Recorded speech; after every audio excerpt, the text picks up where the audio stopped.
parte de medicina también saber eso. Estas son las poblaciones para todas las enfermedades de riesgo. A lo que venía con lo de los diabéticos. No son los diabéticos bien controlados, sino me refiero a los diabéticos mal controlados. Los que realmente toman su pastilla, pero a la hora siguiente están tomando su toque de chocolate. Se dan cuenta que no hay lógica, pues, ¿no? O sea, o toman su metformina con su coca, ¿no? Clásico. Hipertensos. ¿Por qué los hipertensos eran importantes? Un factor importante. ¿Qué hay tanto mosco en estas aulas, chicos? Me estás diciendo, doctor. Si me está diciendo, doctor, que hay cura, voy a hablar con la señora. Que maten moscas, sí. Los pacientes hipertensos toman unos productos llamados los dietas, inhibidores de la Entonces, ellos, por ende, tienen usualmente un poco más de receptores de la población normal. Eran más de riesgo. Porque después voy a explicar por qué. Y los inmunosuprimidos ya quedó clarísimo. ¿Ya? Ya me fui en flora hablando tanto. Chicos, este es un mapa más o menos actualizado. Estas cifras son 769 millones de casos confirmados y casi 7 millones de fallecidos. Ahora, ¿ustedes creen que esas son cifras reales? No. ¿Por qué? Porque no tenemos idea acá en Perú cuántas personas fallecieron y en provincias sobre todo las enterraron de frente, ¿no? Lo velaron un día, tomaron una semana y lo enterraron. Claro. Entonces, ¿cuál es el problema? A nivel mundial, estas cifras es muchísimo mayor. Debe ser el doble o el triple. Porque ¿cuántos de acá ustedes estando en pandemia, que obviamente no se hicieron la prueba, tuvieron 2 días resfrío, un día cefalea, un día tal vez una cámara de diarrea, y probablemente era COVID, sino que estaba oligosintomático, o sea, muy pocos síntomas, oligos chiquitos, ¿no? Oligosintomático. Entonces, muchos oligosintomáticos o asintomáticos no están dentro de esto porque nunca fueron así. Cada vez que estornudabas, ¿tú ibas a sacarte una prueba? No, nadie. Entonces, obviamente, la cifra de acá probablemente era 3-4 veces más. Si esta cifra era mucho mayor, pero los fallecidos sí queda, porque eso sí estaba registrado y todo, la tasa de mortalidad es mucho más baja. Se ha calculado que hasta 0.7, hasta 0.5. Entonces, mortal no era en realidad. Pero al afectar a tanta población, ahí se nos preocupó, ¿no? Ese era el problema. Porque a diferencia de otras patologías, como vamos a ver que el MERS, por ejemplo, tenía una tasa de 34%. ¿Qué quiere decir eso? 1 de cada 3 se moría. ¿Correcto? ¿Qué viene con eso? ¿Es más fácil que se esparza una enfermedad que mata tanto? No. Porque los que se enferman se mueren. Entonces esparce menos. En cambio, esta patología mataba menos, pero se esparcía más. Ese es el problema de la condición. Ahora, ya esta parte creo que ya lo hemos visto, ¿no? Es un beta coronavirus que existe. La familia de los linajes es alfa, beta, gamma, delta. Los 2 primeros están relacionados a los murciélagos y a otros mamíferos, y los últimos 2 estaban a las aves, sobre todo. SS en inglés, ¿qué significa? Porque también lo van a poner DS y SS. Por el bien feliz, ustedes bien me ponen acá, ¿no, doctor? ADN, DS. ¿Qué significa DS? En inglés es DS es double strand. Strand es cadena. Entonces, SS, single strand. Entonces, single strand, DS, double strand. Es lo único que tienen que saber. Positivo, es lo único. Todos por eso van a escuchar que es ARN monocatenario. Catenario viene de cadena, ¿no? Entonces, por eso, una cadena. ¿Ah? ¿A nosotros? Ya. Entonces, hay 16 proteínas no estructurales y 4 proteínas estructurales. Las no estructurales son importantes, sí, porque durante la época donde ha habido las mutaciones pequeñas que estábamos hablando, porque tengan en cuenta de que hubo mutaciones, sí, obvio, pero ¿por qué SARS-CoV-2, cada vez que salía una variante, no le llamábamos COV3, COV4, COV5? ¿Por qué no? No variaban las proteínas estructurales. Exacto, las mutaciones eran muy pequeñas. Estamos hablando de 30 KB. KB significa K es 1000. Entonces estamos hablando de 30, 40.000 bases, ¿no? Entonces, estas mutaciones eran no muy grandes, entonces al ser pequeñas mutaciones, simplemente se consideraban que eran cepas distintas. No, estas variantes, perdón. Variantes distintas que teníamos, la alfa, Omicron, por ejemplo. Hasta ahorita no ha habido un cambio significativo como para que digamos, no, este ya es otro, ya recién nombraríamos un SARS-CoV-3. Puede que más adelante, ¿de acuerdo? Eso no queda totalmente anulado. Pero las proteínas estructurales que sí tienen que saberse, SEMN. Por ahí en algún lado has visto, también menciona una quinta, un H, pero quédense con las 4. Basta. ¿Qué significa la S? Spike. S de Spike, muy bien. E, Envoltura. envoltura, muy bien. M, Membrana. gana. Y N, nucleótido, muy bien. Contenidos de ARN, su genoma. Lo importante que se tiene que acordar es que su proteína estructural para contagio, ¿cuál es? Spike. ¿Ya? ¿Saben? La proteína principal para que el virus se pueda reproducir, ¿cuál es? La S, nada más. Las otras obviamente ayudan y eso es su relación, ¿no? Pero la S es lo importante. Doctora. Listo. Va a ser una comparación entre las otras que hemos tenido, las otras epidemias. Habíamos mencionado la primera, 2002, 2003, depende de cómo lo quieran tomar. La segunda, sobre todo, se cayó tu gancho de pelo, no sé para qué. Sebastián, por favor. ¿Tienes gancho de pelo? Sí, sí, es que tan largo que lo tiene. La segunda en el MERS, Middle East Respiratory Syndrome, 2012, y la última que es la que conocemos. ¿Cuál va a ser la diferenciación? El porcentaje de letalidad. Vamos a ver que el primero bordeaba el 10%, segundo 34%, bastante alto, pero se dan cuenta que estos quedaron en epidemia nada más. Aquí fue el problema. Aquí, como les digo, 2.2 probablemente es muchísimo menos. Y las diferenciaciones también tenían que ver, por ejemplo, dónde era la afectación. Los primeros dos tuvieron una afectación más que nada en vías respiratorias bajas, a diferencia del SARS-CoV-2, que tuvo bajas y altas, lo cual facilitaba mucho más que el CHU contagia a más personas. Cada persona con cuadro respiratorio y sobre todo, como los pacientes tenían un cuadro respiratorio como catarral, pensaban que era una gripe cotidiana, no iban a sacarse pruebas. En cambio, los otros dos grupos, los SARS y MERS, tenían síntomas respiratorios bajos. Entonces sí iban al hospital o iban a buscar un médico porque tenían síntomas un poco más graves, ¿no? Entonces ahí venía un poco la diferenciación, cómo fuimos encontrando más estos pacientes. Ahora, otra diferenciación, y bueno, para mostrarles esta parte. La mortalidad global es lo que les he mencionado, ¿no? A nivel mundial no era muy baja, la transmisión es lo peor. ¿Qué significa TM, herpes? Es horrible ya sé, pero tienen que aprenderlo. ¿Qué significa? Es serina. Serina, ¿qué es? Proteasa, proteína, está bien. Transmembrana, muy bien. No, el 1, ¿cómo hacer 1? 2. Muy bien. Ese va a ser el que le iba a ayudar. Es decir, a través de la ECA o AC2, la serina era lo que más bien iba a hacer un clivaje a esta proteína spike. Iba a facilitar aún mucho más. Entonces, ahí viene algo que teníamos que tener claro. ¿Quién regula el manejo para que tengamos más de esta serina? Los andrógenos. ¿Qué persona tiene más andrógenos? ¿Varones o mujeres? Varones. Entonces, si eran varones y producían más, obviamente más andrógenos, y por ende manejaban mejor y tenían mucha mayor cantidad de serina, facilitaba mucho más el acceso al virus dentro de las células y pueda replicarse. Y peor todavía si era un varón y encima hipertenso, por lo que les acabo de mencionar. Entonces, imagínense. Multisistémica también. Acuérdense de que los pacientes al inicio, cuando llegaron, todos los pacientes se lo relacionó con respiratorio. Pero después, entre la primera y segunda ola, empezaron a ver que llegaban muchas diarreas. Y a veces tenían diarrea y también respiratorio. Y otras complicaciones. Y es ahí donde ya empezaban a decir, oye, espérate, date cuenta de que no todo debe ser respiratorio. Y empezamos a ver qué otros órganos se afectaban. ¿Y por qué había relación a otros órganos? Estábamos hablando que específicamente utilizaba al ECA o AC2. El ECA, enzima convertidora de angiotensina, ¿se encuentra en qué lugar? Pero muy bien, eso es uno. Bueno, los neumocitos se pueden extraer el receptor. Ya, exacto, muy bien. ¿Dónde más? Ese es el tema. Se encuentran en muchos más lugares. Riñones, túbulo aproximado, por ejemplo. ¿Qué más? Intestino. Intestino, ¿qué más? Sistema nervioso central, corazón. Todos esos órganos que estoy mencionando eran justamente los que generaban síntomas. Los pacientes terminaban con miocarditis, terminaban con hasta incluso pericarditis. Aparte también lesiones intestinales. Los pacientes terminaban también con afecciones oftalmológicas. O sea, afectaba de manera sistémica y totalmente nos quitaron lo que pensábamos, como les mencioné hace un rato. Sin haberle hecho biopsias a los pacientes no teníamos autógenos, no teníamos idea de qué órganos eran afectados, solo pensábamos que eran pulmones. Cuando empezamos a ver de que había coagulación, cuando empezamos a ver de que había trombosis en muchas partes del cuerpo, ahí fue donde empezó a cambiar mucho el tratamiento. Ya más adelante sale el estudio Recovery, donde trata de recoger de todo el mundo cuáles son los mejores tratamientos y sale un pacto más o menos de cómo debíamos tratar al paciente.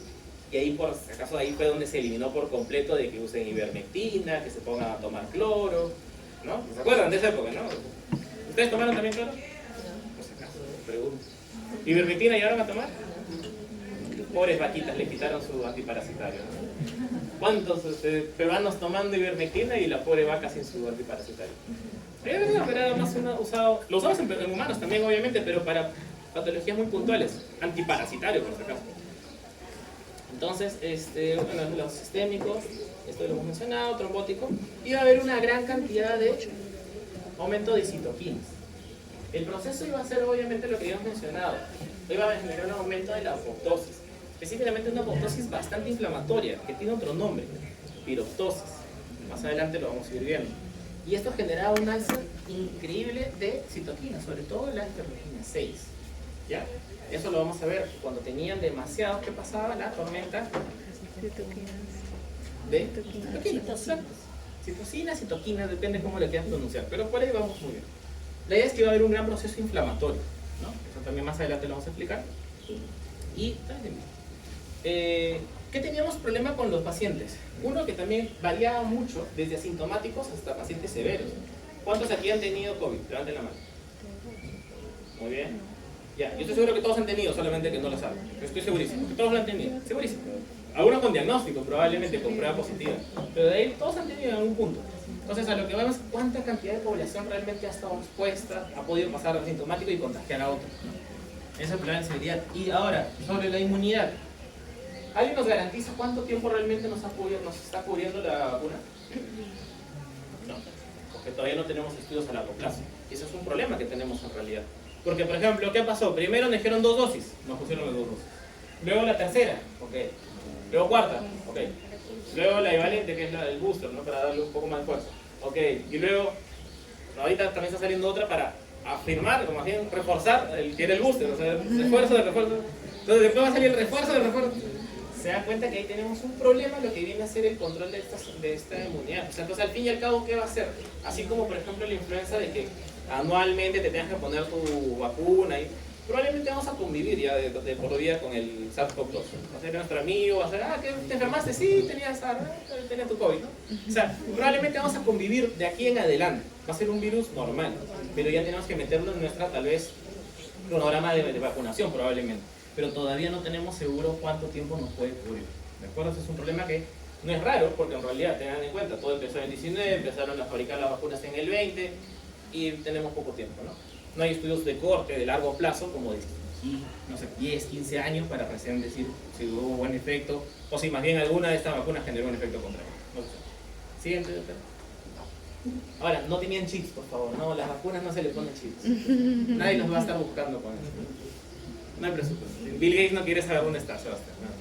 Entonces, ¿era una zoonosis? Sí. ¿Por qué es una zoonosis? ¿Qué es la definición de zoonosis? Se transmitía de animales a humanos. No entendí nada. ¿Repiten? Transmisión de humanos, de animales ¿De un animal? a humanos. Exacto, muy bien, es una zoonosis. ¿Pero por qué se pone con signo de interrogación? Porque está... La similitud que tenía con el pangolín, que fue también el pobre que lo culparon, pangolín es como si fuera un armadillo, pero parece más recio, más duro, un poquito más feo. Tenía una similitud en los tipos de coronavirus que circulaban en los pangolines del 92.4 con el que teníamos nosotros. Y en el coronavirus que circulaba en los murciélagos, el RATG13, 96.2%. Lo que quiere decir el artículo, no está garantizándote de que viene de uno o del otro. Te está diciendo que todavía no tenemos la certeza de que viene de uno o de otro. Esos son los más altos. Pero acuérdense de algo. ¿Recuerdan cuando les comenté que venían de 30 a 40.000 kilobases, o sea, 40.000 bases? Bastante, ¿no? Entonces, saquen el 96% de 40.000 bases. Supongo 30 y tantos mil, 31.000, no sé. Esas eran similitudes. Y el resto, que son una gran cantidad de bases diferentes. Se dan cuenta que esa gran cantidad de bases sí puede ser que no venga de ahí. O sea, tenemos mucha similitud, pero no necesariamente eso te garantiza que sea. Sería distinto si fuera 99.8, una cosa así, ¿no? Entonces, ahí queda la duda todavía. Entonces, por eso ahí viene pues, de que fue hecho un laboratorio, ¿no? Los gringos, no sé, qué cosas. Eso es todo lo que viene a ser solamente lo que quiere decir el artículo, lo que está mencionando. ¿Por qué decimos el tejido más comprometido? Obviamente, lo que todos saben, era una neumonía viral. Entonces, segundo tejido más comprometido, intestinal. En realidad, ya este artículo ya está un poco desfasado. El segundo órgano más dañado realmente terminó siendo los renales, o sea, los riñones. muchos pacientes terminaron con secuelas renales. En cambio, intestinales eran unas herritas, inflamación y pasaba. Pero daño que quedó de forma crónica ha sido renales. Entonces, por eso también incluso el sistema nervioso central. Hay pacientes que han terminado con secuelas, incluso, bueno, unas neurológicas y otras también psiquiátricas. A pesar de que no se tienen tantos estudios, eso es lo que todavía recién se está tratando de resolver, ¿no? Esto, por ejemplo, era un problema. La carga viral, de 3 a 5 días recién podíamos detectarlo. Entonces, ¿qué pasaba? Cuando tú querías viajar de un país a otro, te decían, a ver, te sacaban la prueba, tomaban temperatura. Como no tenías fiebre, decían, no tienes COVID. Y como te sacaban la prueba en ese momento, salía negativo, no tienes COVID. ¿Creen que está bien? No, ¿por qué? Porque existían asintomáticos, nunca iban a hacer fiebre. Y existía 3 a 5 días que recién la carga viral sea suficientemente alta para poder medirlo. Entonces, ¿qué pasa? No servía de nada estas pruebas rápidas que empezaban a sacar a todo el mundo, que compraron no sé cuántos millones de pruebas rápidas. No servía. No fue un mecanismo de protección hacia nosotros. ¿Qué hubiera sido lo lógico? Si nosotros sabíamos por dónde iba a venir el COVID, o sea, la enfermedad, ¿por dónde iba a venir? Por tierra, por mar, por aire. ¿Por qué? Porque justamente se estaba dispersando a nivel mundial por los aviones, ¿correcto? Y así fue como llegó. El primer paciente cero era un chico que había venido de España, realmente Europa ya estaba infectada, viene, contagia a su abuelita, y fallece familiar, y de ahí más o menos lo consideran a él el paciente cero. ¿Se acuerdan de eso? No es hace tanto tiempo, por si acaso, tienen que saber. No, esa es historia. Entonces, la idea viene por este lado. ¿El Perú qué debió hacer? Si ya teníamos la alerta, porque ya sabíamos que existía la enfermedad. Tal vez todavía no teníamos el nombre, pero sabíamos que pasaba algo en China. Luego ya le pusieron COVID, ¿no? Entonces ya está bien con el COVID. Pasamos el 2020, Año Nuevo, Navidad, pasamos tranquilos. Pasó en enero y por ahí empezaron a decir, oye, se está yendo a otros países. Ah, pero todavía está lejos, claro, porque todavía estaba por ahí por Corea, por un poco Japón, por ahí está. Luego empezó a ir a Europa. Cuando afectó a Europa ya empezaron a sonar las alarmas, ¿no? Y va a llegar, y aún así muchos médicos decían, no, que va a llegar, va a ser igual que... Porque hemos tenido un montón de influencias, pero no han llegado a ser pandemias, solamente epidemias pequeñas, ¿no? El H1N1, esto ya lo conocen. Entonces, ¿cuál es el problema? El Perú se confió demasiado. ¿Qué debieron haber hecho? Cerrado el aeropuerto, simplemente que cuando cualquier persona que ingresara, le haces una vigilancia de 10, 14 días, ¿no? O 15 días. Eso hicieron muchos países pequeños se llegaron a salvar porque cerraron completamente su frontera y los que sí venían, que era necesario que vengan, era urgente, llegaban, los metían y los aislaban. 14, 15 días. Si el paciente moría, solucionó el problema porque ya no hay paciente. Eso es un caso. Otro caso es de que 15 días no haya tosido, no haya hecho fiebre, nada. ¿Qué hacías? Lo sacabas y le decías, estás libre, estás limpio, ¿no? Pero ¿qué pasa si en ese proceso se enfermaba? Si hay algo leve, bueno, le das paracetamol, en todo el mundo da paracetamol. Y si hay algo un poco más grave, lo hospitalizabas, pero en un lugar aislado. ¿Se dan cuenta cómo hubiera funcionado eso si en Perú lo hubiéramos hecho? Y era necesario, o sea, se necesitaba mucho dinero para hacer todo lo que le estoy explicando. No, ¿qué se necesitaba? Decisión, ¿no? O al menos que alguien tenga la idea. ¿Qué pasaron? Nuestros gobernantes no tuvieron esa idea. Pararon a personas con un termómetro así digital a 10 metros y... Ah, no tiene fiebre, pasa. No tiene fiebre. Ustedes han visto eso, ¿no? ¿Se acuerdan de esa época, no? No sé, el de la puerta, no sé si vigilante, quien sea, apuntaba, no sé, el zapato, apuntaba a tu espalda, a cualquier lado y decía, pasa, pasa, pasa. Y te tiraban alcohol por cualquier lado, ¿no? Entonces, ¿fue un sistema bueno, óptimo? No. ¿Se pudieron haber evitado muertes? Un montón. Entonces, ahí viene también lo que es importante que ustedes vayan entendiendo esto, porque estoy seguro de que de toda su promoción ustedes no lo van a creer, pero es así. Alguien de ustedes, a que se sorprenda, va a terminar en un puesto político. Yo no lo pensé así, hasta que ahora después ya pasaron los años que estoy egresado, y he visto que hay amigos que no sé cómo han llegado, pero están ahí metidos en la política, con mi respeto, pero van a llegar. Entonces, eso es parte también importante. Ustedes los médicos también. ¿Cómo han ¿no? llegado? Por contactos, pues. No, ya sé, pero no quería decirlo, pero sí. O sea, a lo que voy es, chicos, los médicos no solamente trabajamos directamente con el paciente, sino también trabajamos con comunidades, también trabajamos con la parte de ley, la parte política. Entonces, ahí depende mucho de cómo se formen ustedes. Si les importa la población y ven ideas como lo que les estoy diciendo, que hubiera sido bueno para ayudar a aislar a las personas, o si ven beneficios. ¿Qué vieron muchas personas? Beneficios en contratos. Las clínicas dijeron, por favor, necesitamos pacientes, hay que llenarlos. Y empezaron a derivar a las clínicas, empezaron a... mil cosas que hubo y fue corrupción. Empezaron a comprar pruebas rápidas por millones cuando todos los especialistas dijeron no necesitamos pruebas rápidas. Y empezaron a comprar por millones. ¿Por qué? Porque se lo compraban a una persona X y esa persona X tenía contactos dentro y le daban plata por eso. Eso es corrupción. ¿Se dan cuenta cómo sí puede afectar la salud comunitaria solamente una decisión de una mala persona y que sea médico? Qué feo, ¿no? Pero que no sea ninguno de mis alumnos. En la parte de la transmisión, ninguna de las otras transmisiones fueron corroboradas, porque por ahí salieron artículos que sí, que la vía sexual, que por ahí, que la leche materna. ¿Qué era más lógico? ¿Que se llegue a pasar el virus por la placenta o por la leche? ¿O que la mamá cuando le den al bebé diga, qué bonito, y ya lo contagió? Qué bonito. Era lo lógico, pues una mamá que da de lactar, ¿ustedes creen que las 24 horas iba a estar con una máscara bien puesta? No. Porque también otra cosa, ¿no? Pero no somos muy buenos usando máscaras. Claro, los que ya estábamos acostumbrados por medicina, que somos una población más pequeña, ya estábamos acostumbrados a estar horas con máscaras, que te marque, que te hagan tus heridas, ya estabas acostumbrado. Pero la población en general no estaba acostumbrada. Muchos de ustedes quizás probablemente primera vez que se pusieron máscara, ¿correcto? Ya, y estaban acostumbrados, no, les fastidiaba, les incomodaba. Si ustedes se incomodaban y eran jóvenes, póngale un adulto mayor a un niño. Se lo sacaba, se enfermaba. Entonces, esto era lo que teníamos que haber protegido más, la educación de cómo se contagian, las gotas, ¿no? En vez de estar tirándole alcohol a todo el mundo, mejor explicarle cómo ponerse bien la máscara o regalar máscaras, ¿no? Solamente un resumen de lo que mencionamos, ¿no? El SARS, primera epidemia, fue a través del murciélago, que era el reservorio, pasó al animal, que era el de contagio, que era la civeta, luego al humano. El MERS fue a través de los camellos, en Medio Oriente, y el SARS-CoV-2, que eso es lo que todavía no se está tan seguro si ha sido el pangolín o ha sido el murciélago. Volviendo, vamos a... Ay, ya, pues Sebastián.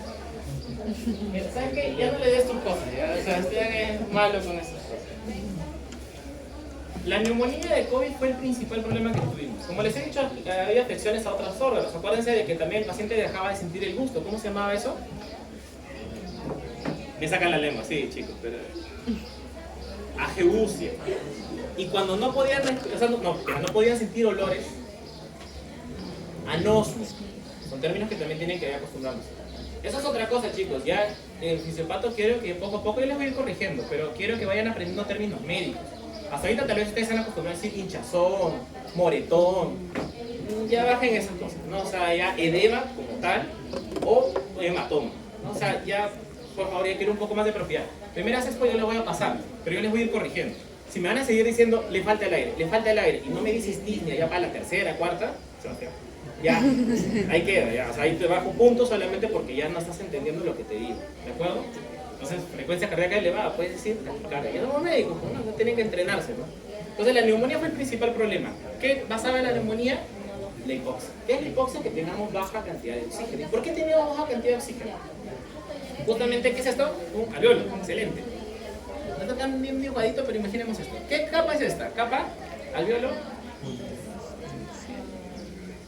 membrana, alveolo. Y este es un vasito, un capilar. O sea, membrana, alveolo, capilar. Entonces, justamente aquí es donde se hace el intercambio gaseoso.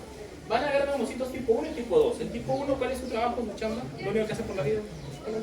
Exacto, muy bien, el intercambio. Y el 2, el surfactante. Excelente, muy bien. ¿Está eso? Quede claro. ¿Cuál era el más afectado? ¿El 1 o el 2? El 2, porque tenía los receptores AC o N. Muy bien.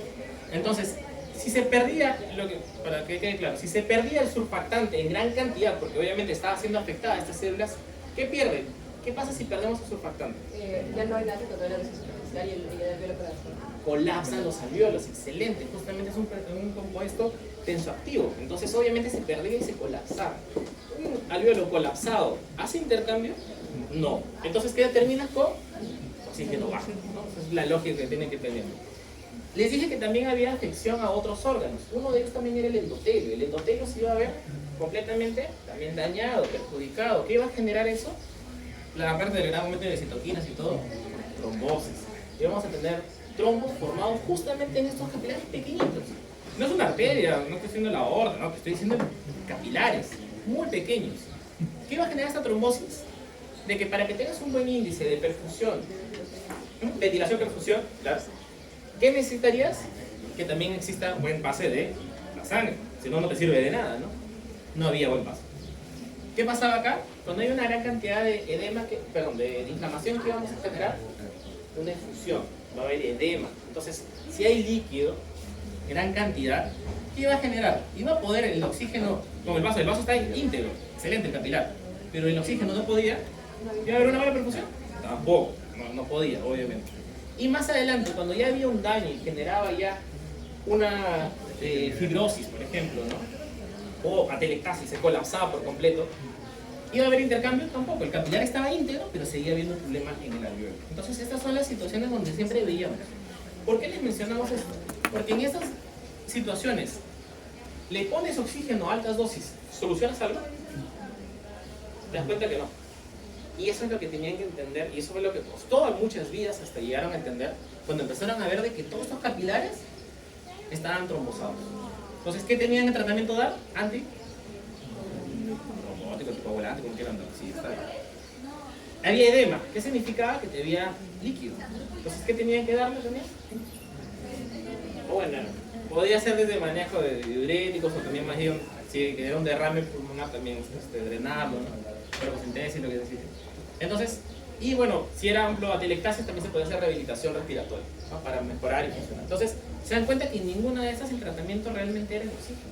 Entonces, tuvimos mala idea de darle bastante oxígeno los salos al paciente. Muchos pacientes murieron con oxígeno conectado y era por desconocimiento de estas que era la afección que también nos estaba haciendo.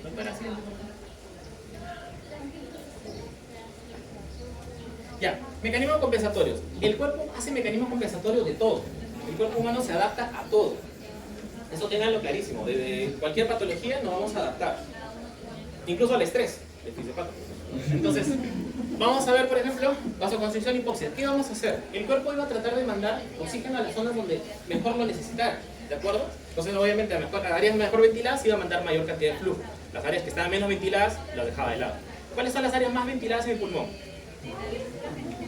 ¿Las bases o los ápices? Claro, las más ventiladas son las bases. Luego, aumento del refuerzo ventilatorio. ¿Qué va a generar? Que el paciente va a hacer... ¿Cómo se llama esto? Ya, pero... Cuando respira más de 20 veces por minuto, es taquipnea. Muy bien. Exacto. Y aumento, bueno, ya la profundidad, obviamente, se entiende, ¿no? Y la frecuencia, que es la taquipnea. Y obviamente necesitamos que el output cardíaco aumente o mayor cantidad de oferta cardíaca. ¿Qué necesitamos de esto? Que el corazón lata más rápido. ¿Cómo se llama eso? Taquicardia. Entonces obviamente el paciente llegaba taquipnea, con disnea, obviamente, con su taquicardia, ¿no? Entonces es el mecanismo compensatorio. ¿El mecanismo compensatorio hace que entre más oxígeno? Sí. ¿Logra hacer de que más sangre logre circular? Sí. Pero ese es algo recontra agudo. O sea, es algo que solamente te ayuda unos cuantos... un tiempo limitado, pues unos días, ¿no? Pequeño. Pero el cuerpo se va a cansar. Nadie puede aguantar con una taquina, una taquicardia de una semana, o 2, 3, 4 días, no se puede. Entonces ahí viene la limitación. Casos moderados y severos se pueden descompensar rápido. Entonces estos mecanismos compensatorios iban abajo. ¿Entienden? Ya. Entonces, los problemas que vamos a tener más o menos lo que hemos mencionado, segmentos trombóticos, que era lo que había mencionado, la efusión, las alveolitis, edema pulmonar, que era lo que también mencioné, las atelectasias, que fueron los principales problemas, y esta es la parte sudorectal posterior, lo que quedaba consolidado, fibrosis y angiogénesis, ¿no? Angiogénesis, ¿qué es? Angio, vasos, génesis, creación de nuevos vasos, ¿no? Eso es lo que hace. ¿Entienden? Y antes que nos voten. Nos voten. Ya. Lo que les había mencionado, las heridas justamente con el AC2 iban a facilitar mucho más el acceso del virus, por ende nos van a tener más serinas, nos complicaba mucho más la situación. Entonces, esto es un alveolo normal y esto es lo que pasaba ya cuando estaba enfermo. Se dan cuenta todas las diferencias que había, el daño incluso a los neumocitos tipo 1, tipo 2, y lo que al final generaba era mayor endotelio, mayor preparación, fibrosis. Y por eso los pacientes, incluso muchos colegas nuestros, han quedado con fibrosis como secuela por COVID. ¿De acuerdo? Entonces, siguiente otra. Siguiente. Esto es lo que ustedes pueden hacer como un caso clínico. Chicos, nadie les está diciendo que pongan un caso clínico de 10 páginas con tomografía, resonancia. De chicos, tipeen cualquier cosa. Pepa. Cualquier cosa tampoco. Bueno, me refiero, tampoco cualquier cosa. Me refiero a lo que lo puedan hacer ustedes en pocos minutos. Paciente, 55 años, varón, ya factor de riesgo. Diabético, factor de riesgo. Sensación de alza térmica. ¿Por qué se dice sensación de alza térmica? Porque no ha sido cuantificada por un médico o un especialista. Cuando el paciente te dice que tiene fiebre, es su idea de él. Así que sensación de alza térmica. 3 días con tos. ¿Qué es la tos? Mecanismo de defensa. Nosotros tosemos nuevamente para tratar de eliminar lo que teníamos. Este líquido, esa fusión que no sabíamos qué era, la tratábamos de toser. Hace 2 días. Ella refiere no sentir sabores, daño a los nervios, justamente. ¿Cómo se llama? Que le dije, ¿sabores no se siente sabor? Muy bien. Y sensación de falta de aire, término médico. Disney, excelente. Explique los procesos fisiopatológicos que podrían explicar cada uno de los sitios. Ya lo entendieron, ¿no? Y la fiebre también, porque iba a tener fiebre, un momento interleuquina. Se va a meter la 6, la 1, la 10.